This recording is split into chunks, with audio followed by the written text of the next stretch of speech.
Bom, hoje nós vamos falar basicamente da evolução da arquitetura de software, certo?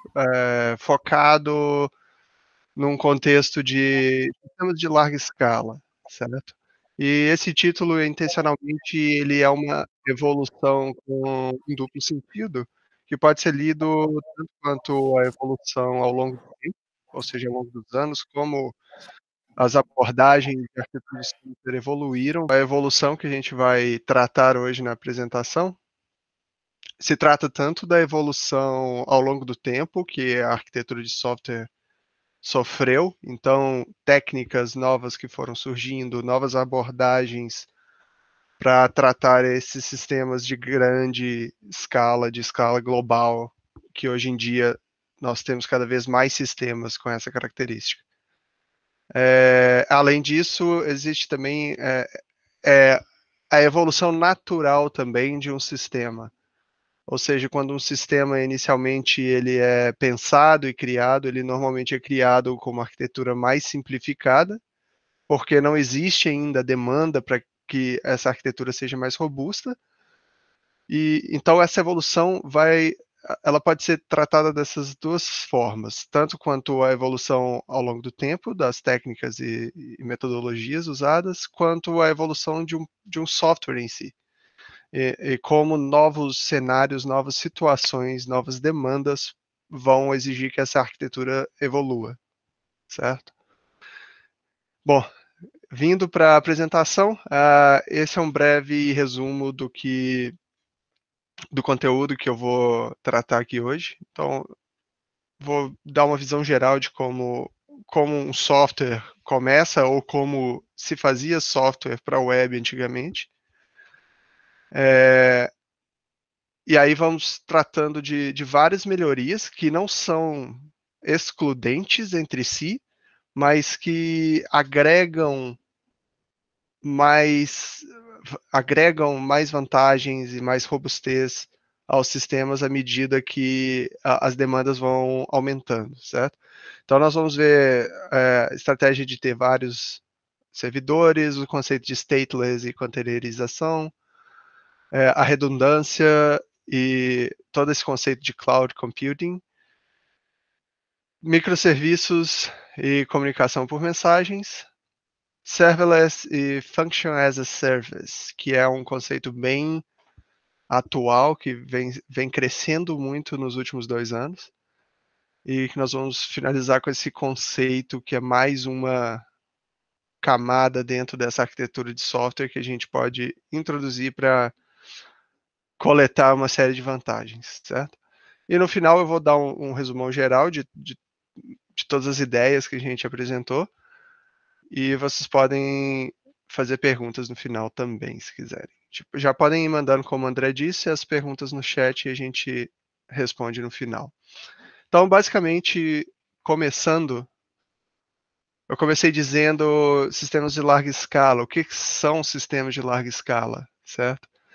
Então, você tem várias características únicas que acometem um sistema quando você diz que ele é de larga escala. Não é simplesmente uma característica que diz se esse sistema é de larga escala. Por exemplo, você pode dizer que um sistema é de larga escala se ele tiver 1 milhão de usuários?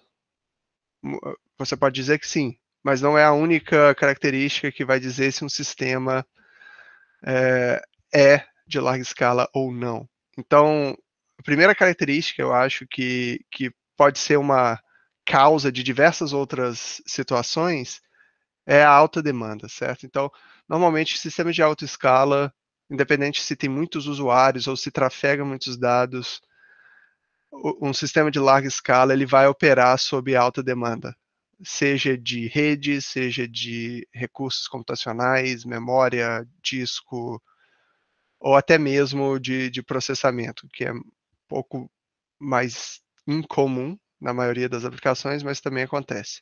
Então, algumas das características que podem levar a essa alta demanda é, por exemplo, ter milhões de usuários, ou até bilhões de usuários. Você não precisa ter tantos usuários assim, mas se todos os usuários usam o seu sistema ao mesmo tempo, então você tem uma alta concorrência, isso também causa uma série de problemas. Vocês com certeza se lembram do Enem, por exemplo. As primeiras edições do Enem, quando abriram para as pessoas se inscreverem nas faculdades, o sistema sempre travava e caía porque você tinha um acesso simultâneo de 100 mil pessoas, no exato mesmo segundo, tentando acessar um mesmo sistema. Então, mesmo tendo um sistema preparado para isso, às vezes você pode ser surpreendido por essa alta concorrência, ou seja, muita gente chamando o seu sistema de uma vez só. Uma outra característica interessante é quando você tem um sistema que é acessado pelo mundo inteiro, certo? Então, não necessariamente você tem muitos usuários ou muita concorrência, mas digamos que você tem usuários espalhados pelo mundo inteiro. E isso tem uma série de desafios em cima disso, como latência. Se você tiver servidor só em São Paulo, por exemplo, você não vai conseguir servir bem o seu usuário no Japão, ou na Austrália, ou na Índia, porque esse tráfego vai ter que passar por vários roteadores e você está sujeito a congestionamento, você está mais suscetível a congestionamento. Então, isso é também uma característica que introduz uma série de desafios dentro da arquitetura do sistema. E uma outra característica que não é bem do sistema, mas que acaba acontecendo, querendo ou não, é que normalmente sistemas de larga escala, eles são normalmente são alvos comuns de hackers e ataques criminosos na internet. Seja porque eles trafegam informações importantes, eles trafegam dados que essas pessoas podem ter interesse em obter para venda, ou seja para mesmo roubar ativos dessa empresa, como código-fonte, propriedade intelectual e uma série de outras coisas. Então, essa característica, toda vez que um sistema se torna de larga escala ou ele opera globalmente, ele começa a se tornar alvo também desses criminosos. Então, isso é uma outra coisa, uma outra característica muito importante que você tem que levar em consideração quando você está desenvolvendo a arquitetura para um sistema desse porte.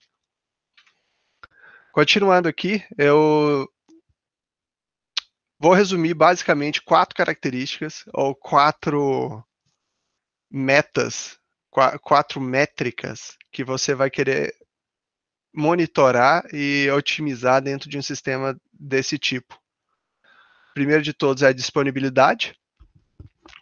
Então, você quer garantir que os usuários conseguem acessar o seu sistema 99,99% do tempo, certo? Então, você quer maximizar o tempo que seu sistema está acessível. E na ocorrência de um eventual problema, você quer que seu sistema seja robusto o suficiente para manter a disponibilidade para os usuários. Performance, que aí nesse caso é mais no sentido de ele está disponível, mas ele te responde num tempo aceitável, ele funciona de forma que o seu cliente fique satisfeito. Então, tem essa característica de performance que você tem que cuidar também. Robustez. Se um desenvolvedor for fazer uma implantação de uma nova funcionalidade, e essa funcionalidade quebrar, isso não pode simplesmente tirar o seu sistema do ar. O seu sistema tem que ser robusto o suficiente para se recuperar ou minimizar a área de efeito dessa falha. Seja uma falha por uma implantação mal feita, mal sucedida, ou uma falha de hardware, uma falha de rede. Existem diversas falhas que podem acontecer no sistema desse e você quer sempre maximizar a robustez do seu sistema quando isso acontece. Você quer minimizar os impactos ou até mesmo eliminar, se possível, os impactos dessas falhas. E a quarta métrica que eu diria que vocês têm que sempre manter em mente também é a consistência. A importância dessa métrica vai variar das características do seu sistema. Existem sistemas que consistência pode ser a coisa mais importante, mesmo em detrimento de robustez, disponibilidade e performance, você quer sempre manter a consistência, mesmo que você tenha que sacrificar os outros 3. Por exemplo, no sistema bancário, certo? O sistema bancário você tem que garantir a consistência. Então, se você não tiver consistência, não importa se o seu sistema tiver 100% de disponibilidade e responder em 100 milissegundos e nunca cair. Se você não tiver consistência, o seu sistema bancário está fadado ao fracasso. Então, é muito importante também balancear a importância de cada uma dessas métricas de acordo com as características específicas do sistema que você está trabalhando, que você está arquitetando, certo? Então, o peso de cada uma dessas vai variar dependendo de que tipo de aplicação você está trabalhando. Mas, de modo geral, essas são as 4 principais características, macro características, que você quer otimizar quando você pensa na arquitetura do seu sistema. Existe uma outra, que é a segurança, mas que eu não coloquei aqui, porque a parte de segurança, se eu fosse tratar a parte de segurança aqui, eu teria que fazer uma apresentação só sobre segurança, porque ela envolve não só aspectos técnicos e de arquitetura de sistema, mas aspectos de políticas da empresa, controle de pessoal, treinamento para engenharia social e uma série de outros conceitos que ficaria muito extenso tratar junto aqui. Então eu vou focar nesses 4, que são importantes e que normalmente estão relacionados diretamente com a arquitetura técnica e como isso é executado, do que outros fatores mais humanos. É claro que o fator humano contribui também, mas não é o maior fator nessas 4 métricas. Então, inicialmente, eu quero que vocês imaginem como os sistemas, ou se você for construir um sistema hoje, como que você construiria ele, certo? Você vai construir um sistema web. Então, inicialmente, os sistemas eram monolíticos. Você tinha uma base de código e era um programa, certo? E esse programa rodava num servidor. E esse servidor, normalmente, ele continha não só a sua aplicação, mas como outros serviços que a sua aplicação precisaria consumir. Um exemplo é o próprio banco de dados, ou um servidor de arquivos, um servidor de e-mail. Então, normalmente você contrataria um servidor ou compraria um servidor, conectaria ele à internet e rodaria todos os programas e serviços que você precisa dentro daquele mesmo servidor. Em várias situações isso ainda é feito, certo? Aplicações internas de empresas podem estar em um servidor dentro da empresa que não tem acesso à internet, por exemplo. Então só é acessível da rede da própria empresa. Mas é uma forma também que muitos dos sistemas que hoje são enormes começaram. Então a solução era, se você tinha mais demanda, você coloca mais capacidade computacional nesse servidor. Né? Então você aumenta a memória, aumenta armazenamento, aumenta a rede, aumenta tudo para atender a demanda aumentada. Isso é exatamente como o Facebook, por exemplo, começou. Lá em 2000, por volta de 2000, não lembro o ano exato, mas ele começou assim. O Mark Zuckerberg contratou um servidor onde ele rodava Apache e MySQL, e era isso. Ele começou o Facebook assim. E ao longo dos anos foram se aprimorando a arquitetura para poder atender a quantidade de pessoas que porventura vieram a atender. Então, normalmente o sistema vai começar assim, na maioria das vezes, a não ser que você já tenha um tráfego esperado, você já tenha recursos financeiros e técnicos para já começar numa arquitetura mais avançada. Mas, de modo geral, era assim que se fazia há muitos anos atrás.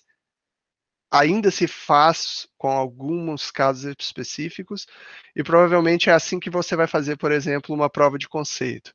Se você vai fazer um sistema mínimo para testar um conceito e ver se aquela ideia tem futuro.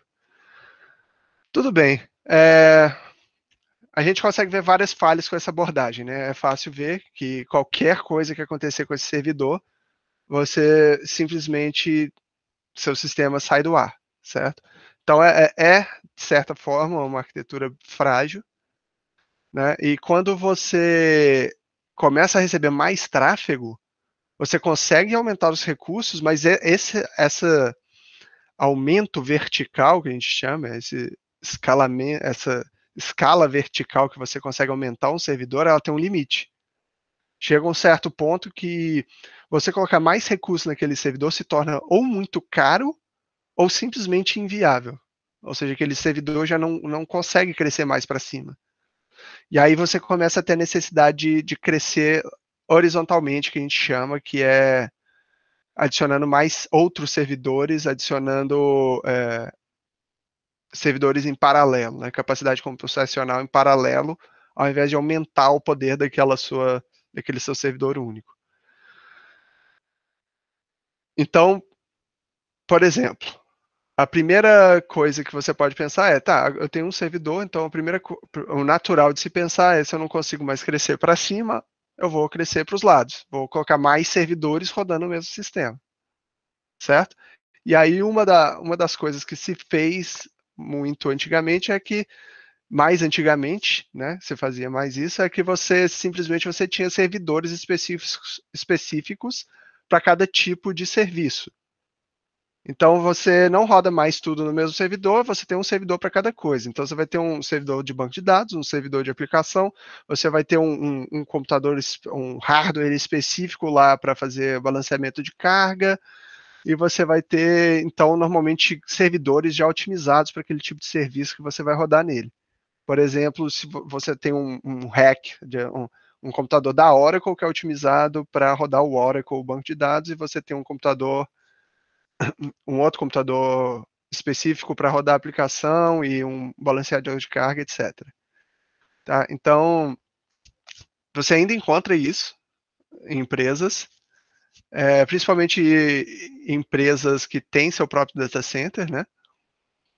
E muito para aplicações internas da empresa também. Essa abordagem é bem comum. Então, basicamente, aqui é um esboço. Você vai ter o usuário, e aí ele vai interagir com a sua aplicação, que está em um servidor, e essa aplicação vai interagir com outros servidores da rede ou do data center para acessar outros serviços que a sua aplicação precisa. Mas agora você tem, pelo menos, servidores separados. Então, vamos dizer se você vai fazer uma mudança no servidor de e-mails, ele cai, ele tem que ser reiniciado ou dar algum problema de hardware nele, seu sistema não vai cair por um todo, só o serviço de e-mail que vai ser afetado. Né? E você continua tendo sua aplicação, seu banco de dados, você tem pelo menos um pouco mais de resiliência à falha, um pouco mais de tolerância. Ok, legal, agora a gente já tem servidores separados, mas digamos que durante isso, você tem aumentos de demanda, certo? Porém, essa demanda não aumenta linearmente em todos os serviços que você tem. Então, vamos dizer assim, você tem 3 servidores, cada um rodando uma coisa, mas aí você começa a ver que, na verdade, um dos seus serviços, ou seja, a sua aplicação, por exemplo, ela tem que crescer mais. Mas cada vez que você coloca um servidor a mais, você está aumentando sua capacidade, que vai resolver, mas você pode ter, por exemplo, um servidor que roda um e-mail completamente ocioso. Então você tem os servidores de aplicação sendo extremamente demandados, mas você tem um servidor de e-mail que está ocioso porque ele não usa a capacidade computacional que ele tem. Então isso é um dos problemas, né, que você tem nessa arquitetura, assim, um dos problemas que aparecem mais rápido quando você está com aquela arquitetura. Né? De novo, agora você aumentou a complexidade de implantação, porque, na verdade, agora, como você tem servidores separados, agora você tem que sincronizar as suas implantações para que esses servidores estejam rodando a mesma versão, por exemplo, da sua aplicação, garantir que uma mudança no banco de dados não seja feita antes da mudança no servidor em si. Então, tem uma série de orquestração na hora de implantação que se torna mais complexa e você ainda tem um problema, que se você só tem um programa só para sua aplicação, se aquilo cair, sua aplicação inteira sai do ar. Então você ainda tem esse problema mesmo mesmo tendo um pouco mais de resiliência a erro, certo? Aí, com isso, a gente vai introduzir esse conceito que é o de stateless, que é basicamente sem estado, e containerização. Stateless é basicamente a sua aplicação ela não guarda estado no servidor. Então, ela não vai manter uma sessão de usuário, ela não vai manter nada na memória ou no sistema de arquivos que, que, que afete a operação da sua aplicação.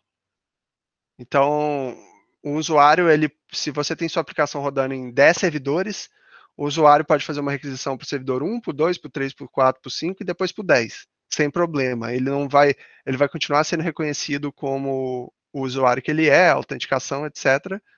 Só que nenhum desses servidores guarda esse estado no servidor. Então, se um servidor falhar ou você precisar adicionar mais servidores, eles não têm que se sincronizar com nenhuma informação para poder operar corretamente. E isso facilita uma série de coisas, porque então o conceito que foi introduzido com essa ideia de stateless é o conceito de containerização, que é similar ao conceito de máquina virtual, mas com uma abstração um pouco maior. Então, cada container ele se enxerga como se fosse um servidor separado. Mas aí, com a introdução do Docker, você consegue instalar, pegar, vamos dizer aqui nesse exemplo, 3 servidores, instalar o Docker nos 3, e você pode usar alguma ferramenta de orquestração de containers, por exemplo, Kubernetes é uma muito famosa, que basicamente ele vai pegar esses 3 servidores e vai enxergar ele como um cluster. E o que você vai dizer é rode X containers desse serviço. E ele vai iniciar e vai automaticamente distribuir entre esses servidores de acordo com a carga que cada servidor está tendo. E você não precisa se preocupar com isso. Você instalou o Kubernetes, conectou esses 3 computadores juntos, o Kubernetes já vai tratar isso como um cluster, e você precisa dizer para ele, eu quero iniciar 5 instâncias dessa imagem do container da minha aplicação. E ele vai distribuir entre essas máquinas e iniciar sem você precisar fazer esse gerenciamento manualmente. E normalmente essa arquitetura ela trabalha com um balanceador de carga. Então, quando o usuário faz a requisição, ele vai para um balanceador de carga. Esse balanceador de carga ele vai ter uma métrica para distribuir esse tráfego, mas basicamente ele vai mandar para um desses containers que estão rodando nesses 3 servidores. E esses containers podem comunicar entre os outros containers, vamos dizer assim, eu tenho a minha aplicação e tenho o meu servidor de e-mail. Então, a minha aplicação ela consegue comunicar com o container como se fosse um outro servidor na mesma rede. E o melhor de tudo, essa rede ela é totalmente isolada da rede real, porque ela é uma rede virtualizada criada pelo Docker. Então, agora você tem um nível de abstração muito melhor e que você consegue muito mais facilmente fazer implantações, fazer rollback se der algum erro, porque você não precisa fazer nada manual em cada servidor. Você só precisa dar um comando no seu cluster de Kubernetes e ele vai distribuir isso. Ele vai fazer essa gerência da infraestrutura de hardware embaixo automaticamente. E isso facilita enormemente e é muito mais resiliente à falha. Então, se um desses servidores cair, a única coisa que o Kubernetes vai fazer é o que estava rodando nele, ele vai distribuir para os servidores que estão online. Então, se qualquer servidor desse tiver um problema de hardware e cair, ele não vai afetar a operação do seu sistema. Né? O Kubernetes vai se recuperar automaticamente. E no fim, atrás disso tudo, você pode ter seu banco de dados lá rodando num servidor específico, separado, sem ser afetado por essa orquestração toda. Essa é provavelmente a abordagem mais usada hoje, tá? Ela é bem comum porque ela tem um certo equilíbrio entre complexidade e vamos dizer assim, recompensas que você colhe tendo essa arquitetura. Então, o tanto que ela facilita a operação, implantação e uma série de outras coisas, é muito valor em relação à complexidade que você tem para basicamente configurar isso, essa arquitetura inicialmente, e para desenvolver sua aplicação preparada para ser usada dessa forma. Então, assim, essa é uma abordagem muito, muito comum. Empresas de pequeno e até algumas de médio porte, você vai ver muitos sistemas rodando com essa configuração. Tá? A aplicação ainda é monolítica, mas ela é containerizada e é preparada para ser distribuída dessa forma. Indo um pouco mais além, aí a gente, aquilo ali, no slide anterior eu estava considerando que basicamente você monta isso internamente, você pode ter os seus servidores no seu data center, instalar o Kubernetes, fazer toda essa configuração de containerização, certo? Só que a gente ainda tem alguns problemas, né? Digamos que você esteja rodando isso no seu data center, dentro lá da sua empresa, do escritório da sua empresa, e acaba a luz, ou cai a internet do prédio. E aí, então o seu sistema está fora do ar, certo? E outra, você ainda tem que fazer a manutenção desses computadores. Você ainda tem que fazer atualização de sistema operacional, você tem que resolver problema de falha de peça, de uma série de outras coisas, de infraestrutura de rede e até de infraestrutura de energia elétrica, por exemplo. Né? E então o que acontece? Nesse sentido, para aliviar esse outro lado das empresas, e empresas, quando cresciam muito, elas começavam a ter que ter seu próprio data center, prédios especializados para rodar esses sistemas. Surgiu o cloud, né, a nuvem. E com ela veio a possibilidade de uma alta redundância nesses sistemas. Então, basicamente, o que a AWS, Azure, Google Cloud, o que eles fazem que é tão valioso para as empresas? Eles têm diversos data centers, ou diversos complexos de prédios em diversas regiões do mundo. Então, nesse exemplo aqui, imagina nesse slide anterior aqui, certo? Isso é o cluster da sua aplicação, é isso que você precisa para rodar a sua aplicação. E agora imagina que você tem exatamente isso, só que rodando em 3 data centers diferentes. Então você tem isso rodando em um data center nos Estados Unidos, em um data center na Europa e em um data center no Brasil, certo? Então você tem exatamente uma réplica do seu sistema, né, que engloba toda aquela infraestrutura. Então você tem uma réplica da infraestrutura da sua aplicação distribuída no mundo inteiro. Então agora, por exemplo, se cair um meteoro lá no data center dos Estados Unidos, a sua aplicação não vai sair do ar, porque aí uma dos outros data centers pode responder a as requisições que originalmente iriam para esse data center dos Estados Unidos.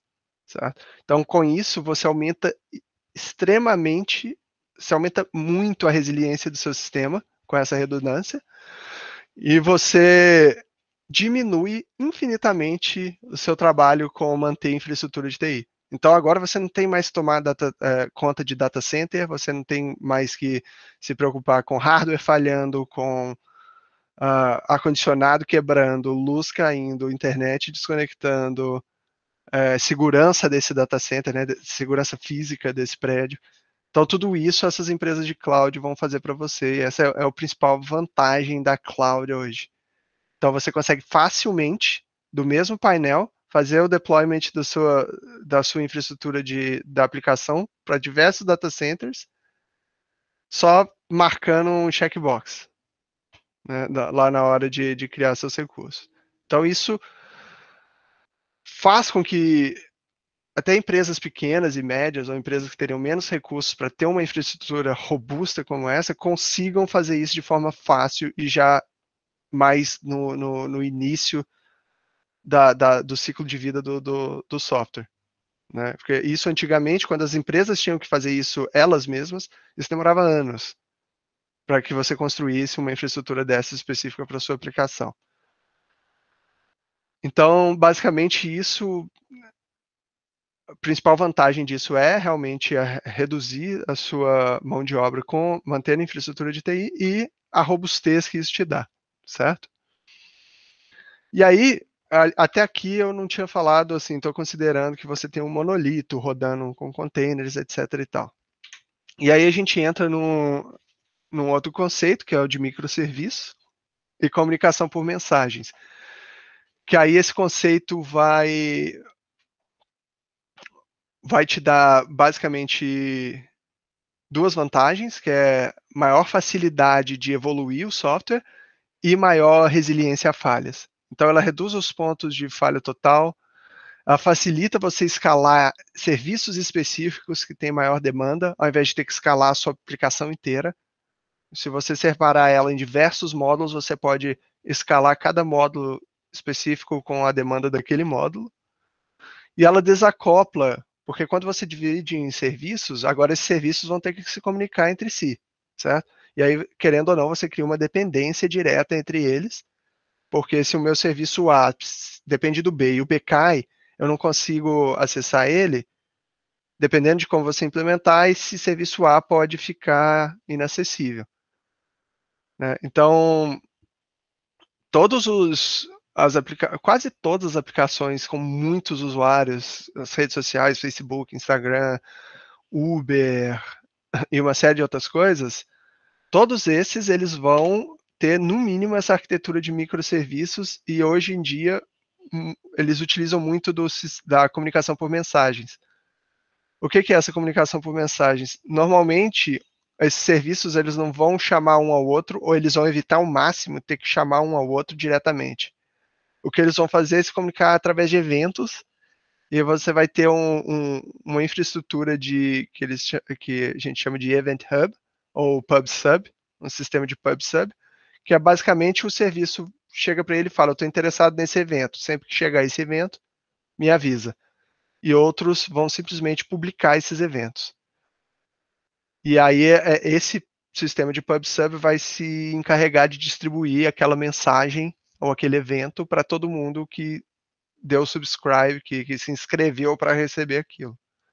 Então, dois exemplos comuns é o Apache Kafka, que é um sistema de PubSub, e o Amazon Kinesis, que é usado basicamente com o mesmo objetivo, porém ele é mais focado como um data stream.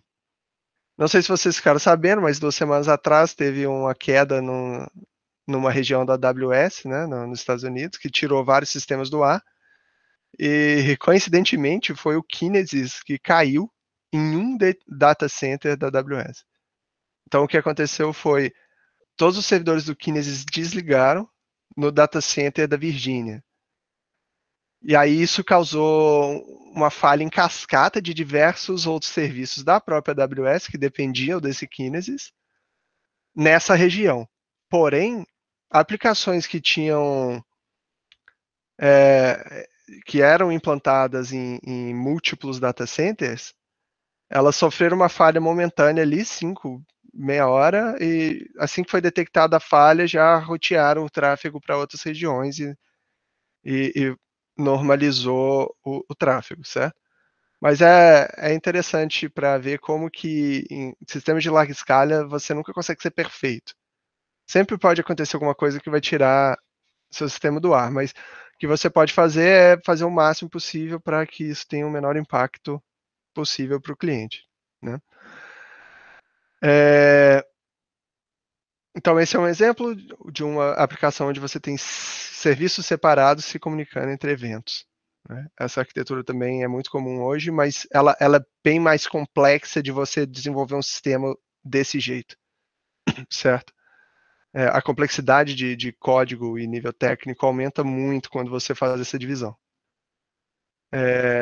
Então é uma coisa que você tem que ver se você precisa mesmo disso, se a demanda que você está esperando para o seu sistema vai necessitar isso. Ele não vem de graça, né? Essa arquitetura. E por último, eu quero falar desse conceito de serverless e functions as a service, que é um conceito bem bem atual, tá?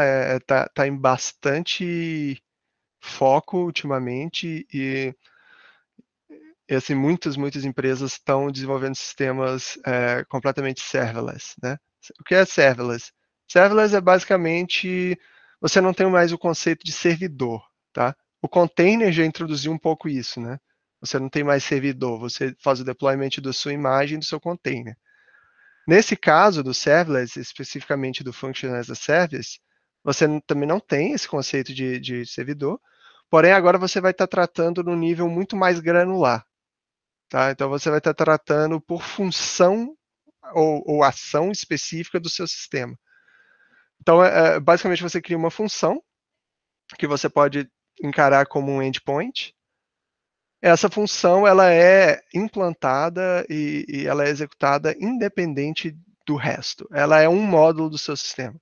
Então, agora, ao invés de você ter um módulo que agrupa uma série de ações e funções, cada função, cada ação do seu sistema é uma função independente que pode ser implantada e atualizada independentemente das outras. Ou seja, agora, se você faz uma implantação que quebra uma função, provavelmente você só vai afetar aquela ação específica. E outra, você consegue escalar somente aquelas funções que têm realmente alta demanda dentro do seu sistema. Aquelas ações que são chamadas muito, ou com muita frequência. Então, até a cobrança e quando você consegue arquitetar bem esse modelo de serverless e escalar corretamente de acordo com a sua demanda, ela tem um potencial de diminuir muito os custos, porque agora você vai pagar pelo que realmente você está usando, e não mais por tempo de servidor, ou por configuração de servidor, ou por número de containers, essas coisas. Então você não tem uma cobrança por capacidade computacional reservada. Você agora vai ser cobrado pelo número de vezes que aquela sua ação foi chamada. Então, ela está crescendo muito por causa disso. Às vezes você tem sistemas novos, onde a empresa não tem dinheiro ou tem pouco tráfego. Ela criar essa arquitetura de início de Function as a Service, ela pode pagar muito pouco, pode sair muito barato para esse início, porque como ela cobra por chamada, se você tem baixo tráfego, a conta vai ser bem menor do que você reservar a capacidade computacional para rodar um Docker ou qualquer outra coisa. Então, existe hoje arquiteturas usando o AWS Lambda, que é o maior, o mais popular do momento, para Function as a Service. E basicamente, existem arquiteturas usando esse conceito e o conceito de comunicação por mensagens, né, que eu mostrei no slide anterior, que te permitem ter um sistema web rodando na AWS com múltiplos implantado em múltiplos data centers por um custo infinitamente mais baixo do que você teria antigamente, sem essa conjuntura de tecnologias. Então, um exemplo aqui que eu dou, meio que parecido com o anterior, né? Mas digamos que você tem seu usuário, ele chama lá uma ação para realizar uma postagem. Essa função de postagem ela vai registrar num banco de dados de postagens e vai enviar uma mensagem para o seu PubSub, vamos dizer, para o seu Kafka ou seu Kinesis, dizendo que uma postagem foi criada. E aí você vai ter uma outra ação, uma outra função que envia notificações, que vai receber esse evento, porque ela está cadastrada para receber esse evento, vai processar isso completamente assíncrono dessa requisição primeira aqui. Então, essa requisição enviou a mensagem e retorna para o usuário postagem realizada com sucesso. E aí, assincronamente no servidor, nos servidores, né? Essa mensagem vai ser enviada para uma ação que analisa a postagem e envia registra as notificações que precisam ser registradas no banco de dados separado lá de notificações. E o usuário, quando ele acessa lá as notificações dele, ele vai requisitar a ação de recuperar notificações, que vai ler esse banco de dados e retornar as notificações.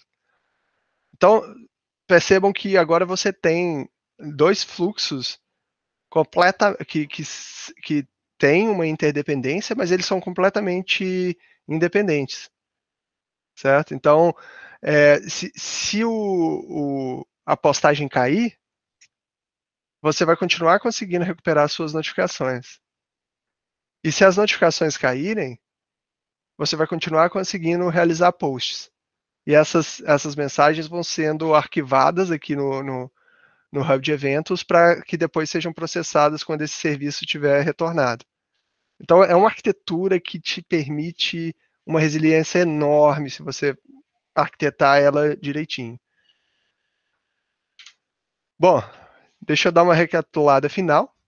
Então, de modo geral, a gente pode ver que existe uma tendência forte de diminuir cada vez mais o tamanho dos módulos, né, para que você consiga ter essa resiliência aumentada, né?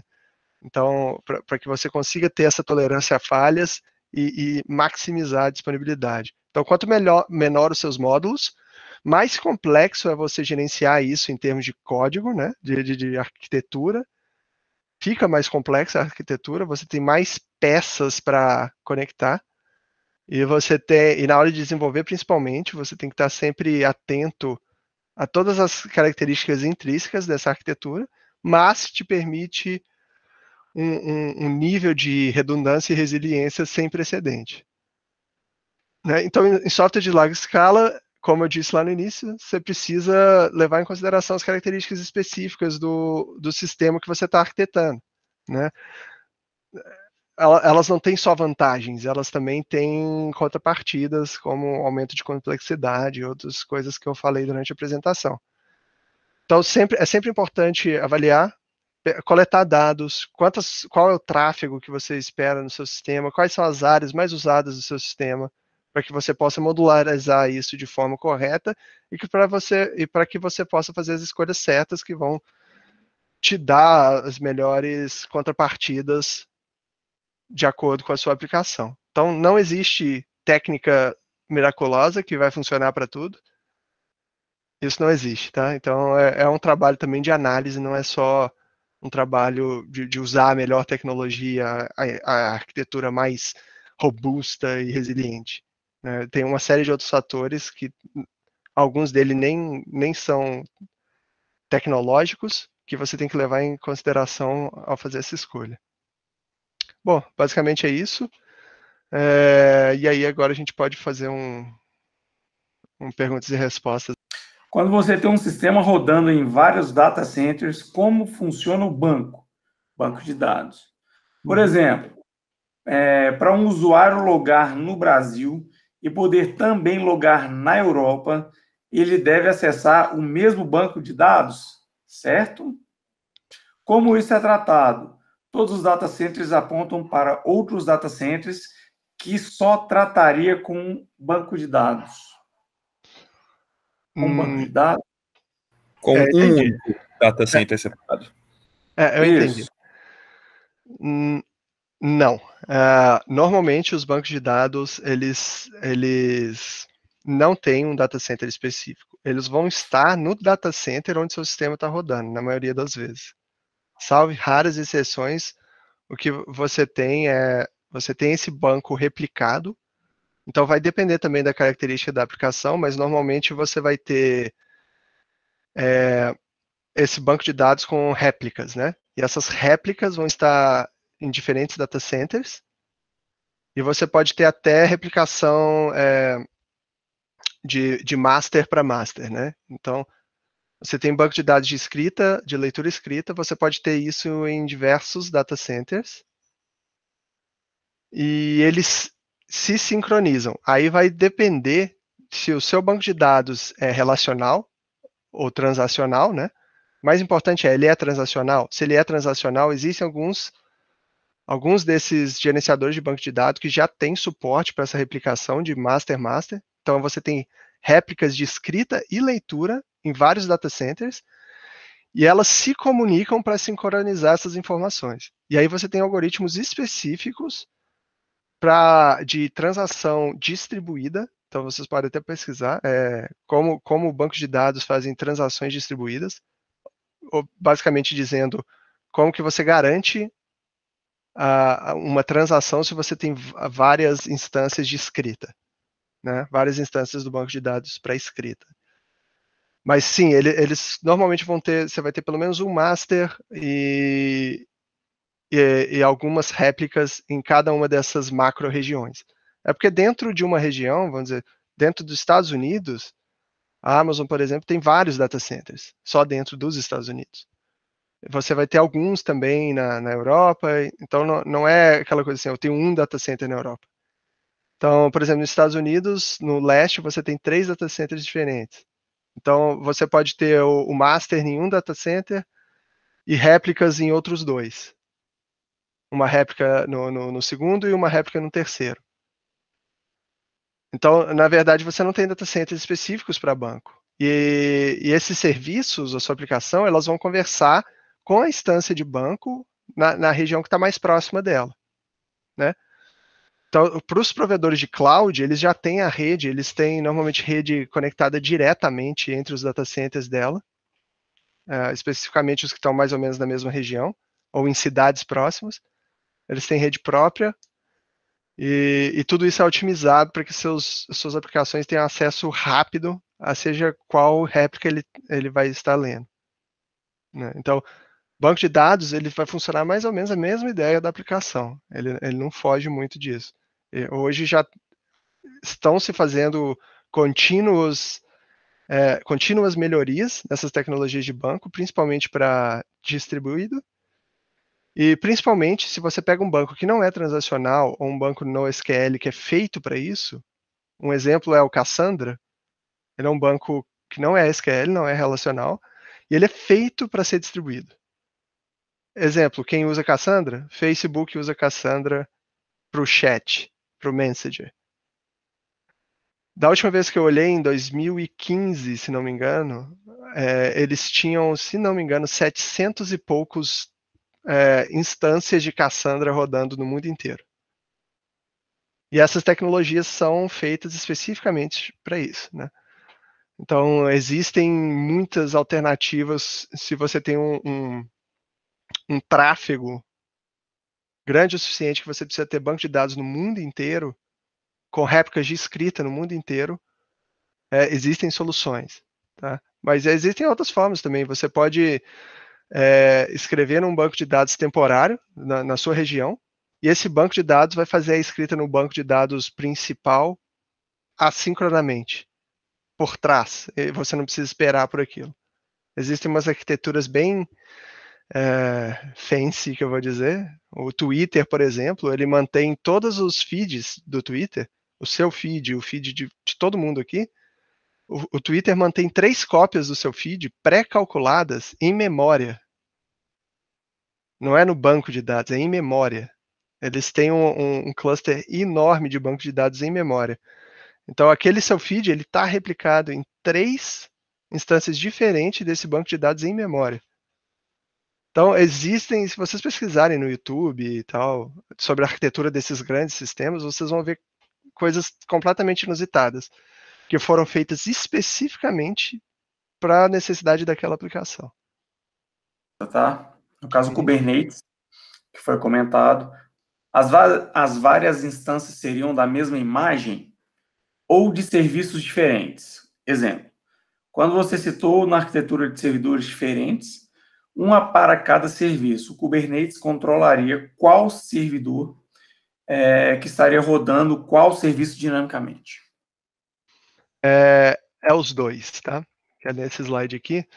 O Kubernetes, você pode ter tanto imagens, containers de serviços diferentes rodando naquele cluster, e cada serviço desse pode ter uma ou mais instâncias rodando, tá? Um ou mais containers. Então, no Kubernetes e no Docker, você tem 2 conceitos. Um é a imagem, que é basicamente a definição do servidor que vai rodar seu serviço, e você tem um container. O container é quando você pega essa imagem e executa uma instância dessa imagem. E aí você tem um container. Então, você vai ter múltiplos containers rodando nesse cluster, e o Kubernetes vai se encarregar de distribuir todos esses containers no cluster. Agora, o que cada um desses containers roda pode ser serviços diferentes ou várias instâncias, várias réplicas do mesmo serviço. Tá? Então, é os dois. Ele faz as duas coisas. Ele gerencia diferentes serviços, ele gerencia diversas instâncias de cada serviço rodando dentro daquele cluster. E isso é customizável quando você vai gerenciar o Kubernetes ou ele que faz tudo sozinho? É customizável. Quando você, no Kubernetes, você define um serviço e aí você diz qual é a imagem e quantas instâncias daquela imagem você quer rodar dentro do cluster. Eu poderia usar normalmente um headless, CMS em um stateless, por exemplo, sem que fosse impactado, né? Sem que impactasse, de uma forma que é a característica que foi mencionada por você. Uhum. CMS, eu não tenho conhecimento de muitos CMS, mas os que eu já vi, eles não são stateless, né? Eles mantêm sessão de usuário no servidor. Pelo menos os que eu conheço, o WordPress e o Joomla, na época que eu trabalhei com eles não eram stateless. Então você consegue fazer essa containerização, mas é mais complicado, porque o que você tem que fazer você vai rodar várias instâncias desse sistema e agora você tem que criar um mecanismo dessas instâncias sincronizarem a sessão de usuário ou sincronizarem o estado do sistema para um determinado usuário. No stateless você não tem isso. Cada um opera independente e você não tem essa dependência porque eles não têm estado. Né? As instâncias não guardam estado para um determinado usuário. E aí, no caso do CMS, o mais provável é que você tenha que rodar eles em um esquema onde todas as instâncias armazenam essa sessão de usuário em um data store que seja distribuído. Ou seja, que todas elas tenham acesso e que tenha controle de concorrência, né? Para que duas não possam alterar ao mesmo tempo. Um exemplo bom disso é, por exemplo, em Java, o JBoss, que é vamos dizer assim, o mais famosinho dos servidores de aplicação, e a Oracle tem outros, existem vários, mas eles têm normalmente um subsistema que roda dentro deles para você fazer clusters de aplicações Java. E esse subsistema, por exemplo, o JBoss usa uma tecnologia que chama InfiniSpan, que é uma tecnologia de cache distribuído. Então, basicamente, o que eles fazem eles sincronizam a sessão desses usuários entre diversas instâncias do sistema. Então, assim, é possível containerizar essas aplicações e rodar elas em container? Mas demanda uma maior configuração e demanda um maior entendimento de como principalmente o servidor de aplicação funciona e se ele dá suporte a essa sessão distribuída, né? Armazenamento de sessão distribuído.